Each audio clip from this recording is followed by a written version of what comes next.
so easy. Bro, I can do it. It depends.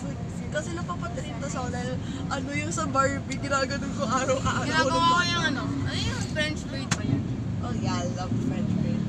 Pag sa Barbie, pag sa tao, di ko kaya. Ayoko sa tao. Maybe. Pero Parang sa tao? Oo nga, pero parang medyo hindi straight. Hindi, Yeah, kasi no, yung sa dolls, di ba, kasi pwede ba lang iganon yung buhok nila, and then parang it will stay still. So like, ayun, kaya ginagawa ko na lang yun, bro.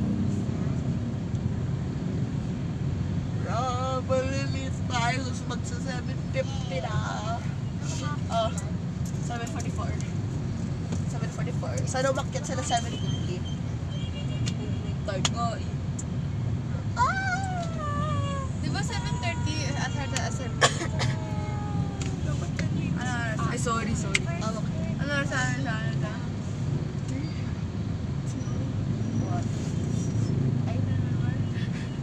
don't remember. Ano yun? Hindi mali yung sa homeroom. 8 o'clock talaga yung homeroom time. Okay. Yung tapos ng homeroom time. Weh! Oh my god, I'm so happy, Uy, guys. baka extended kami kasi CL anong per subject Pwede natin. sana all!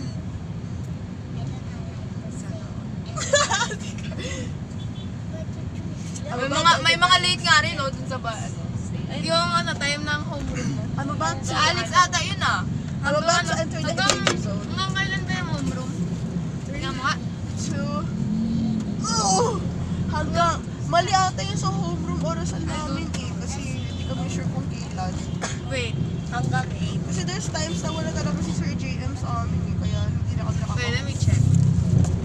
Ay, so... Bro, ako palagi late. Secretary kasi ako. Pwede magpa-early. Hindi ko ba nung nagpa-first trip ka na? Naantok ako eh. Kaya I want to spend my time sleeping. Seryoso ba yan? I'm for real. Kasi ito, sabi ni mama ko na ako mag-first trip araw-araw kasi napapagod daw ako. Wow.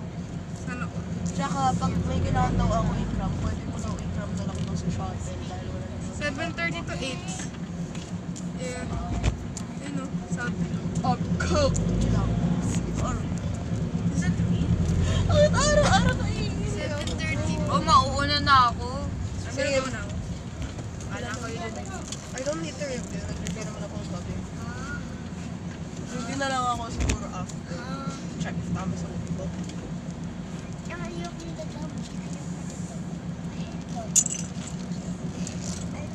Sila Arif nata yun eh.